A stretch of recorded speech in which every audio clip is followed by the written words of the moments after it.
오늘은 마음속까지 파고드는 신앙, 마음속까지 파고드는 신앙이라는 제목으로 하나님 말씀 전하겠습니다. 우리는 가끔 우리에게 기적이 일어나면 좋겠다고 생각합니다. 아주 어려운 문제, 또 힘든 인생의 어려움이 극적으로 해결되는 그런 기적이 좀 일어났으면 좋겠다 하고 생각합니다. 불치의 병이 고침을 받고 무너졌던 사업이 회생하여 번창하게 되며 복권에 당첨이 돼서 극심한 가난에서 벗어나는 기적 말입니다. 난임 부부가 새 생명을 잉태하고 불가능해 보이던 시험과 그리고 취업에 합격을 하여서 생활하게 되며 위험한 사고로부터 목숨을 건지는 그런 기적 말입니다. 그리고 절대로 예수 믿을 것 같지 않은 사람이 하나님의 부르심을 받아 예배에 참여하고 은혜를 받고 신실하게 신앙생활 해나가는 그런 기적이 일어났으면 좋겠다는 마음이 듭니다. 우리는 가끔 우리에게 기적이 일어나면 좋겠다고 생각을 합니다. 혹시 요즘에 이런 기적이 좀 일어나면 좋겠다 하고 생각하는 일은 없으신지요? 아마 바라시는 기적이 있으실 것입니다. 그러면 그런 기적이 실제로 내게 일어날 것이다 하고 믿고 계시는지요? 우리 삶에 기적은 정말 일어나는 것일까요? 기적이 일어나기를 바라는 마음과 기적이 일어난다는 믿음은 좀 다른 것 같습니다. 기적을 바라는 것과 기적을 믿는 것은 분명 다른 것입니다. 많은 사람들이 기적을 바라지만 실제로 기적을 믿는 사람들은 많지 않은 것 같습니다. 이성적이고 합리적인 우리의 생각이 앞서다 보니까 이 일은 안 되겠다, 어렵겠어, 불가능해, 이렇게 마음으로 미리 결정하는 것이죠. 경험적으로 볼 때 안 된다는 겁니다.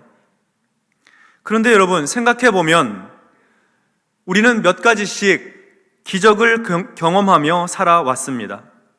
그렇지 않습니까? 큰 사고에서 목숨을 건지기도 하고 절대로 안 될 것 같은 계약이 성사되기도 하고 기적같이 연애를 하고 결혼을 하고 그리고 자녀를 낳아 가정을 이루었습니다. 그리고 어떤 분에게는 험악한 세월을 살아오면서 여기까지 이르게 된 것이 그것이 기적이라고 말하기도 합니다. 저에게는 미국에서 이민자와 나그네로 살다가 이렇게 우리 바름교회의 담임 목사가 되어서 주일 강단에서 하나님 말씀을 증거하고 있는 것이 기적입니다. 돌이켜보면 누구에게나 몇 가지씩 기적은 일어나 왔습니다. 예수님의 제자들은 더욱 그렇지요. 오늘 본문 45절과 46절입니다. 예수께서 즉시 제자들을 재촉하사 자기가 무리를 보내는 동안에 배 타고 앞서 건너편 벳세다로 가게 하시고 무리를 작별하신 후에 기도하러 산으로 가시니라. 예수님께서 즉시 제자들을 재촉하셨습니다. 무슨 급한 일로 재촉하셨을까요? 방금 전에 예수님은 군중들에게 하나님 나라의 복음을 여러 가지 말씀으로 가르쳐 주셨습니다. 사람들은 예수님 말씀에 귀를 기울이고 그리고 즐겁게 그 말씀을 들었습니다. 그곳은 빈 들이었고 그리고 이제 날은 저물어가고 있었습니다. 사람들은 모두 식사를 하지 못하였습니다. 배가 고프지요. 그때 예수님은 한 어린아이가 가져온 떡 5개와 물고기 2마리로 기적을 베푸십니다. 감사의 기도를 드리신 다음 제자들을 통해서 떡과 물고기를 떼어 나눠주시는데 줄어들지가 않는 거예요. 떡을 떼어 나눠주고 그 다음 떡을 떼어 나눠주고 계속 나눠주는데 바구니에는 계속 떡이 남아 있습니다. 물고기 생선을 나누어주고 계속 나누어주는데 생선이 여전히 남아 있는 거예요.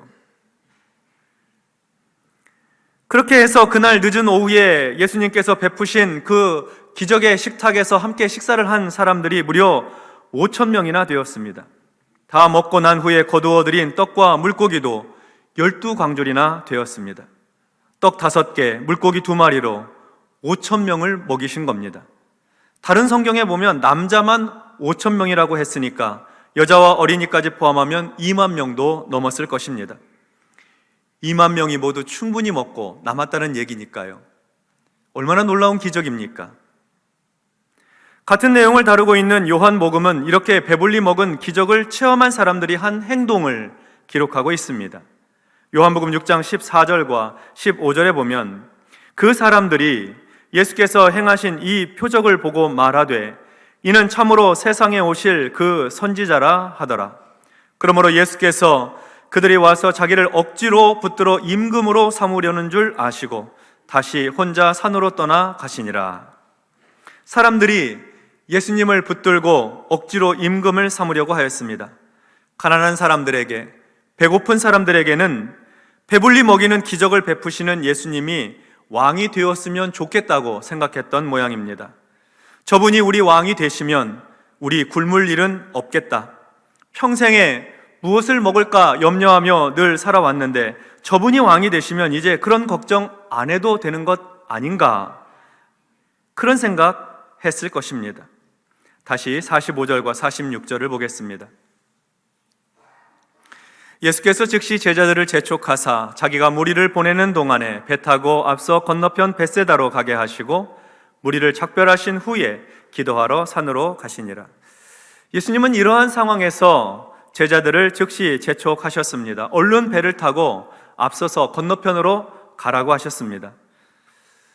왜냐하면 지금 있는 이곳에는 쉴 만한 곳이 없고 또 내일 사역을 위해서는 가능한 한 빨리 건너편에 가서 쉬는 것이 좋았기 때문입니다. 예수님은 군중들을 돌려보내십니다. 이제 모두 돌아가라고, 집으로 가라고 돌려보내셨습니다. 그리고 무리와 작별하신 후에 기도하러 가십니다. 산으로 기도하러 가셨습니다. 제자들을 갈릴리 건너편으로 보내셨으니까 지금 산으로 가시는 예수님은 혼자 기도하러 가시는 것입니다. 군중들의 환호와 열광을 뒤로하고 홀로 하나님 앞에 무릎 꿇는 기도의 시간을 가지신 것이죠. 하나님과 교제하는 이 예수님의 경건 생활은 언제나 그랬습니다. 가장 인기가 있을 때에, 사람들로부터 환호와 열광을 받고 있을 그때에 주님은 홀로 기도하는 시간을 가지셨습니다. 하나님께서 주신 사명에서 멀어지지 않기 위해, 흔들림 없이 하나님 주신 사명 감당하기 위해 그렇게 하셨습니다. 이어서 47절과 48절 보겠습니다. 저물매 배는 바다 가운데 있고 예수께서는 홀로 무태에 계시다가 바람이 거스름으로 제자들이 힘겹게 노젓는 것을 보시고 밤 4경쯤에 바다 위로 걸어서 그들에게 오사 지나가려고 하시매. 날이 저물었습니다. 해가 넘어가서 어두컴컴해졌습니다. 제자들이 건너편으로 가려고 탔던 배가 아직 갈릴리 바다 한가운데 있습니다. 갈릴리는 사실 호수입니다. 그런데 그 규모가 크고 깊이가 깊어서 호수라는 말 대신에 갈릴리 바다라 이렇게 표현하기도 했습니다. 예수님은 아직 기도하시던 곳에 계셨습니다. 무태에 계셨어요. 그런데 바람이 제자들이 탄 배를 거스릅니다. 바람이 불고 파도가 칩니다. 높은 파도입니다. 이렇게 바람이 불고 파도가 치는 일은 갈릴리 바다의 표면이 따뜻해졌을 때에 북쪽에 있는 헐몬산, 해발 3,000m 가까이 되는 그 헐몬산에서 찬 공기가 갈릴리 바다 쪽으로 내려오게 되면 갈릴리 바다의 따뜻한 공기와 헐몬산에서 불어오는 찬 공기가 만나서 돌풍을 일으키게 됩니다. 그래서 바람이 불고 파도가 치게 되는 것이죠. 제자들이 힘겹게 노를 젓고 있습니다. 그 제자들 중에는 갈릴리 바다에서 어부로서 잔뼈가 굵은 사람들도 있었습니다. 갈릴리 바다에 이렇게 바람과 파도가 있는 것은 가끔 있는 일이지만 그런데 오늘 밤에는 참 쉽지가 않습니다.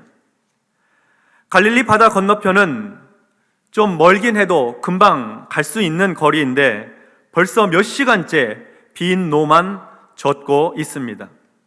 피곤하고 지치지요. 밤은 깊었고 그리고 밤 4경이라 했으니 새벽 3시부터 5시 사이에 시간입니다. 제자들이 얼마나 힘들었을까요? 예수님은 산에서 기도하고 계셨습니다. 산에서 기도하시던 예수님께서 바다에서 힘겹게 노를 젓고 있는 제자들을 보십니다. 큰 바람이 일고 파도가 치고 있습니다. 그때 예수님께서 바다 위로 걸어가십니다. 제자들을 향해 걸어가십니다. 바람이 불고 파도가 치고 있는데 제자들의 눈에 저 멀리서 사람의 형체를 하고 있는 것이 바다 위로 걸어오고 있습니다. 근데 그 형체가 점점 가까이 오는 것입니다. 자기들 가까이에 사람의 형체가 그 풍랑 속에서 가까이 오고 있는 거예요. 아, 내가 너무 피곤해서 지금 헛것을 보고 있나? 생각해 보니까 곁에 있는 다른 제자들도 모두 입이 벌어지고 눈이 커져 있습니다. 모두가 놀라서 정신이 없었습니다. 49절과 50절 상반절 보겠습니다. 제자들이 그가 바다 위로 걸어오심을 보고 유령인가 하여 소리 지르니 그들이 다 예수를 보고 놀람이라. 제자들은 예수님이 바다 위로 걸어오시는 것을 보고 유령인 줄 알았습니다. 귀신을 보는 줄 알았어요. 소리를 지르고 비명을 지르고 야단이 났습니다. 그러지 않았겠습니까? 바다 위로 걸어오고 있으니까 사람이 바다 위로 걸어올 수는 없잖아요. 그러니까 귀신 보고 있다고, 유령 보고 있다고 생각했던 것이죠. 얼마나 놀랐을까요? 정말 무서웠을 것입니다. 캄캄한 밤입니다. 폭풍이 몰아치고 있습니다. 밤새 노를 저었는데 힘은 다 빠져 있습니다. 그런데 자기들 눈앞에 점점 더 사람의 형체가 다가오고 있는 것입니다. 정말 놀랐겠죠. 그래서 성경에서도 50절과 51절에서 제자들이 놀랐다, 심히 놀랐다 두 번이나 그렇게 표현하고 있습니다. 그리고 가까이 다가온 형체의 얼굴을 드디어 보게 되었는데 그 형체가 예수님의 얼굴을 하고 있습니다. 정말 예수님인지 귀신인지 분별할 수 없고 사람의 삶에서는 그런 기적이 일어날 수 없으니 제자들은 놀라서 벌벌 떨고 있었을 것입니다. 50절 하반절부터 51절까지 보겠습니다. 이에 예수께서 곧 그들에게 말씀하여 이르시되 안심하라 내니 두려워하지 말라 하시고 배에 올라 그들에게 가시니 바람이 그치는지라 제자들이 마음에 심히 놀라니. 파도의 일렁이는 제자들의 배에 예수님께서 가까이 다가오셨습니다. 아직 배에는 오르지 않으셨어요. 바다 위에서 서서 제자들에게 말씀하세요. 안심하라 내니 두려워하지 말라. 안심하여라 정신을 가다듬고 기운을 내거라 용기를 가져라 나다 두려워하지 말아라. 이런 말씀입니다. 그 후에 제자들이 타고 있는 배에 올라가셨습니다. 그러자 놀랍게도 바람이 그치고 파도가 잔잔해졌습니다. 여러분, 우리 예수님은요, 바람이 불고 파도가 치는 우리 인생의 배에 찾아오시는 주님이십니다. 아무리 노를 저어도 앞으로 나갈 수가 없고 모든 인생의 경험과 노력을 다 기울여도 해결되지 않는 문제를 안고 씨름하고 있을 때 그때 우리를 찾아오시는 예수님이세요. 우리는 생각하기를 아무리 예수님이라도 이렇게 먼 곳에, 이렇게 험한 곳에, 이렇게 낮은 곳에, 이렇게 비참한 곳에는 오지 못하실 거야 생각하더라도 예수님께는 가지 못할 곳이 없으십니다. 예수님은 그의 제자들이 있는 곳에는 어디에나 찾아오시는 주님이십니다. 그곳이 바다라도 상관없습니다. 거센 폭풍과 바람이 있는 곳이라도 관계없습니다. 깊은 산이라도 문제없고 거친 들이라도 관계없습니다. 주님은 제자들이 있는 곳, 고난과 아픔으로 피곤하고 지쳐있는 바로 그곳에 찾아오시는 주님이십니다. 기억하십시다. 우리 예수님은 우리를 찾아오시는 예수님이십니다. 찾아오셔서 말씀하세요. 두려워하지 말라. 두려워하지 말라. 안심하라. 내니 두려워하지 말라. 붙들어 주시고 위로해 주시고 확신을 주시는 것입니다. 제자들이 너무 놀랐습니다. 예수님께서 그 폭풍, 그 파도 바람에 바다 위를 걸어서 오시는 것을 보고 놀랐고 그 주님이 배 위에 들어오시자마자 바람이 그치는 것을 보고도 놀랐습니다. 어떻게 이런 일이 일어날 수 있다는 말인가? 이런 기적이 가능한 일인가? 놀라고 놀랐습니다. 그랬겠죠. 이 세상에서는 일어날 수 없는 일이니까요. 우리의 합리적인 생각과 이성적인 사고로는 이해하기 불가능한 일이 아닙니까? 경험할 수 없는 기적을 경험했고 제자들은 그 기적을 보고 놀라움을 금치 못하였습니다. 만약 우리가 제자들이었다면 우리도 그러지 않았을까요? 한밤중에 폭풍 속에서 물 위를 걸어오시는 주님을 만나고 배에 올라오시자 바람이 그치는 기적을 경험할 때 우리는 크게 놀라게 될 것입니다. 52절의 말씀을 보도록 하겠습니다. 이는 그들이 그 떡 떼시던 일을 깨닫지 못하고 도리어 그 마음이 둔하여졌음이로라. 마가복음 기자는 제자들이 이렇게 예수님께서 바다 위를 걸어오시고 배 위에 올라오시자 바람이 그친 이 기적을 경험하는데도 불구하고 심히 놀란 그 이유에 대해서 그들의 마음이 둔하여졌기 때문에 그랬다, 이렇게 표현하고 있습니다. 큰 폭풍과 파도 속에서 주님께서 바다 위를 기적같이 걸어오시고 그리고 배에 오르시자 바람이 멈춘 그 기적을 경험하고 나서 심히 놀라워하고 있는 제자들을 표현할 때 마음이 둔해져 있었다고 표현하고 있어요. 그리고 이렇게 마음이 둔해진 것은 제자들이 떡 떼시던 일, 곧 물고기 2마리와 떡 5개로 5,000명이 넘는 사람들을 넉넉하게 먹이시고 남기셨던 그 기적의 일을 경험하고도 깨닫지 못했던 것에서부터 출발하게 됩니다. 주님께서 기적을 베풀어 주셨는데 그 기적을 깨닫지 못하니까 마음이 둔해졌던 거죠. 기적을 보면서 무슨 생각을 해야 되는 걸까요? 이는 하나님의 아들 그리스도께서 행하시는 놀라운 기적의 역사다, 하나님의 은혜이다, 이렇게 깨닫고 마음속에 간직했어야 합니다. 그런데 떡을 먹었던 다른 군중들과 같이 와, 놀라운 일이 일어났어, 대단한데? 그리고 그냥 잊어먹었던 거예요. 예수님께서 바다 위를 걸어오시고 배 위에 오르시자 바람이 그쳤을 때에 이것은 하나님의 아들 그리스도께서 행하시는 놀라운 기적과 하나님의 구원의 역사이다 하고 마음에 깊이 간직했어야 됐는데 그러지 못하고 와, 이게 무슨 일이야? 이 기적이 다 무엇이란 말인가? 심히 놀라고 대단한 일이야 하고서 그냥 마음속에 지나쳐버린 것이죠. 기적을 경험하고 기적을 체험했는데도 불구하고 마음이 둔해질 수 있다는 이 사실에 우리는 주목해야 합니다. 20세기 세계적인 영성가 중에 한 사람인 유진 피터슨 목사님은 그 마음이 둔하였음이로라 하는 이 말씀을 다음과 같이 해석하였습니다. 그 무엇도 아직 그들의 마음속까지 파고들지 못했다라고 해석합니다. 그 무엇도 아직 제자들의 마음속에 파고들지 못했다는 겁니다.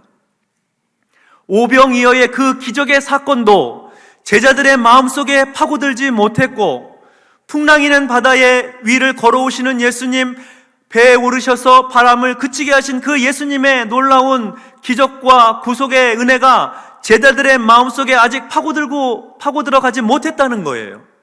그게 무슨 말입니까? 표면적으로 보고 놀라고 지나갔다는 거죠. 은혜를 그냥 지나쳐 버렸다는 거예요.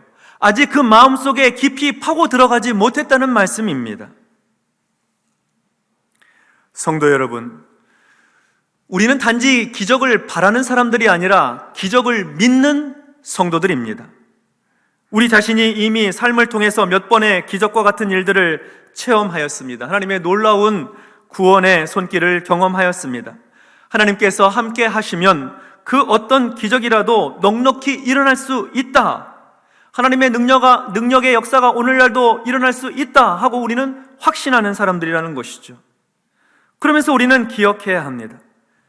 그 기적의 은혜가 우리의 마음 속까지 파고 들어갈 수 있도록 해야 된다는 말씀입니다.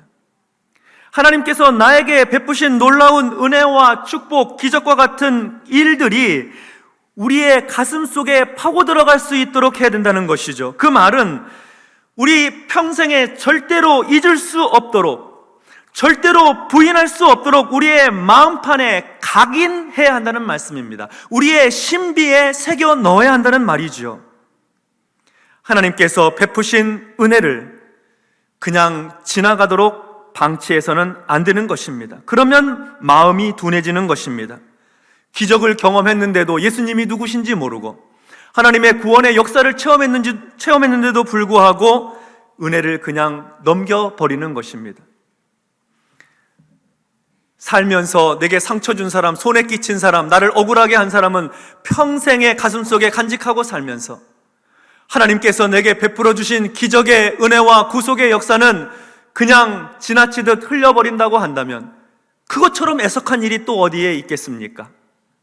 하나님은 우리가 기적을 경험하기를 원하십니다. 그리고 더욱 원하시는 것은 하나님의 그 기적의 은혜가 우리의 마음 속까지 파고 들어가기를 원하시는 것입니다. 마음속 깊은 곳에 파고 들어가서 절대로 우리 생에 잊혀지지 않도록, 절대로 우리 인생에서 사라지지 않도록 새겨놓기를 원하시는 것이죠. 그리고 그 기적의 역사가 바로 하나님께서 나를 사랑하신 증거가 되고 나를 구원하신 증거가 되어서 그 하나님의 사랑과 구속의 은혜를 꺼내보며 감사하고 하나님의 은혜를 기억하고 찬송하며 살기를 원하시는 거예요.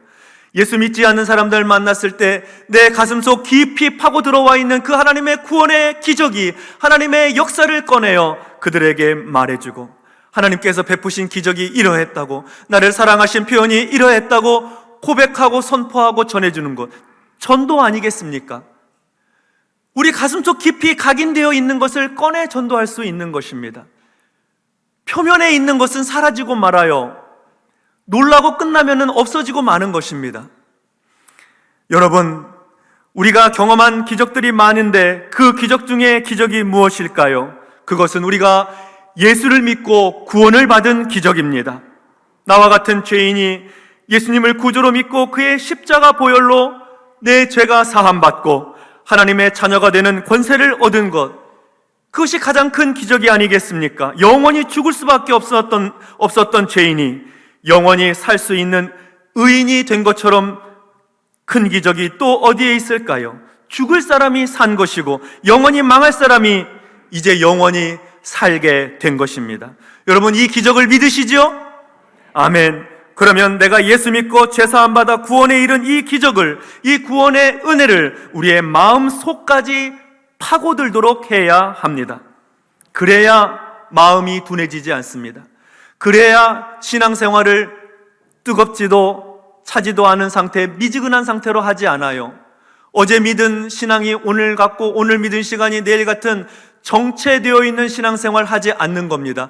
구원의 은혜가 내 심령 깊은 곳까지 파고 들어갈 때 우리는 날마다 신선한 신앙생활을 하고 날마다 상쾌한 신앙생활을 하며 그리고 날마다 성장하는 믿음의 삶을 살 수가 있는 것입니다. 우리는 이 구원의 은총이 가슴속까지 파고들도록 해야 합니다. 우리의 영혼의 심령 깊은 곳까지 파고 들어가서 우리의 신비에 십자가가 새겨져야 하는 것입니다. 그렇게 함으로 나를 구원하신 우리 주님의 십자가 은혜가 언제나 내 입술을 통해 고백되어지고 간증되어지고 선포되어져야 하는 것이죠. 그렇게 함으로 나를 구원하신 우리 주님의 십자가 은혜를 내 생의 최고의 기적으로 삼고 살게 되는 것입니다. 깊고 깊은 신앙생활, 결코 흔들리지 않는 신앙생활, 날마다 새 은혜로 충만한 믿음의 삶, 구속의 은혜를 가슴 깊이 간직하여 이 믿음 따라 살아가는 우리 복된 성도님들 되시기를 주님의 이름으로 축원합니다. 아멘. 기도하겠습니다. 하나님 아버지, 감사합니다.